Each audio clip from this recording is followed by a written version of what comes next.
Well, good morning, everyone.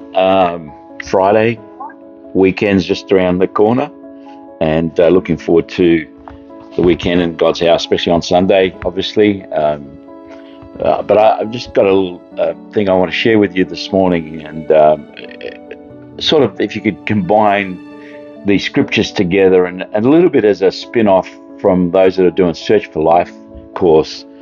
This week was really quite powerful because a lot of what we needed to look at is how we think and what we think of ourselves, especially in relation to what God says about us.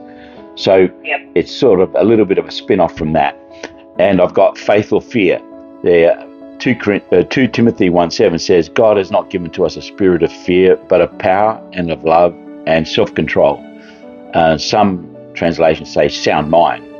So and Ephesians 4:23 says, and be renewed in the spirit of your minds. So much of how we behave starts off with what we think about ourselves and what we think, what thoughts occupy our minds.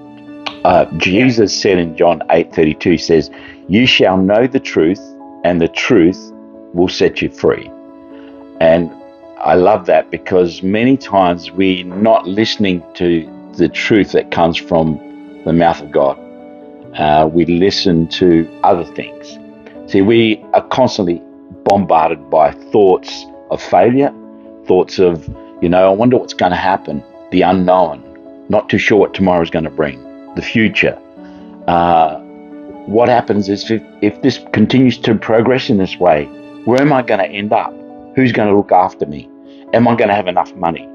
Then we also have thoughts like, man, I feel like I've been such a disappointment, or I've been such a failure, or sometimes even things like I feel completely insignificant, or feel completely abandoned. Loneliness. Loneliness is the big epidemic at the moment, We've got busy lifestyles, but loneliness just occupies us, and sometimes we just feel in this life and everything we're facing, we're just going through it by ourselves, and no one really cares.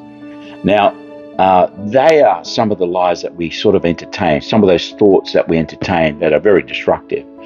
And I believe that we really need to arrest those thoughts before they take us in a downward spiral.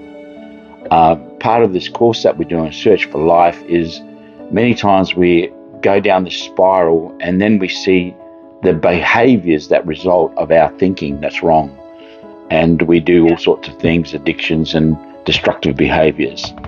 And I really believe that we need to arrest those thoughts in God. He hasn't given us a spirit of fear. He hasn't given us a spirit of poverty. He hasn't given us a spirit of, abandonment, but self-control, power, love. That's what God has given us. 2 Corinthians 10:3-5. I'm going to read it to you from New Living Translations because it's very powerful. It says this: we are human, but we don't wage war as humans do.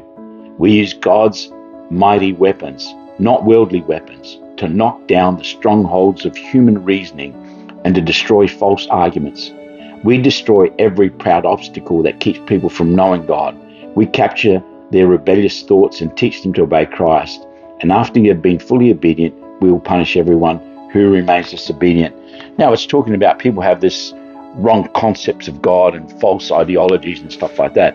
But sometimes we embrace things in our life that are completely against what God is telling us. God tells us that we're his children and we feel like I'm a nobody. That's a lie. And the devil loves bringing those things to our mind because it says, as long as I can keep him thinking that he's not known by God, that God doesn't care about him, the more I'm going to keep him below what God has for his life. So fear says we can't.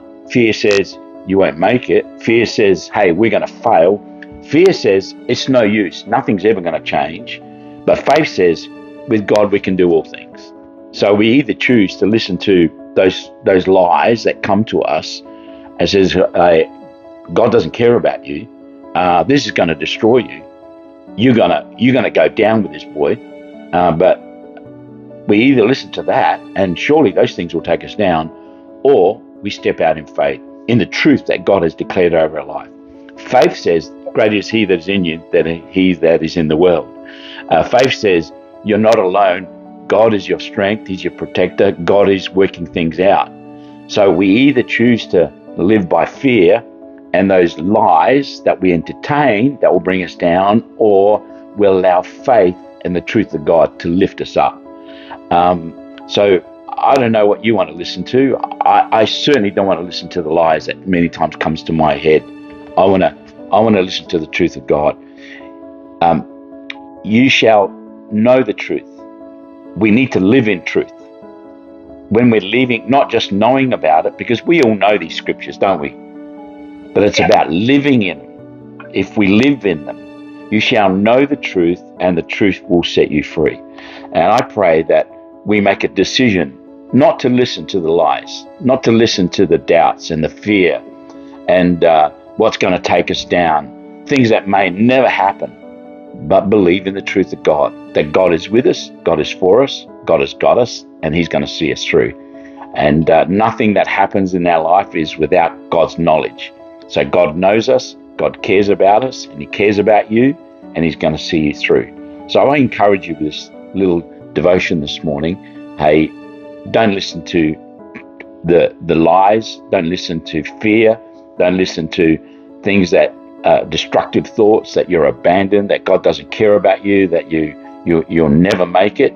Listen to the truth that God has declared over your life. He hasn't given you a spirit of fear, but of power, love, and a sound mind, right thinking. Amen. God bless you with that. Amen.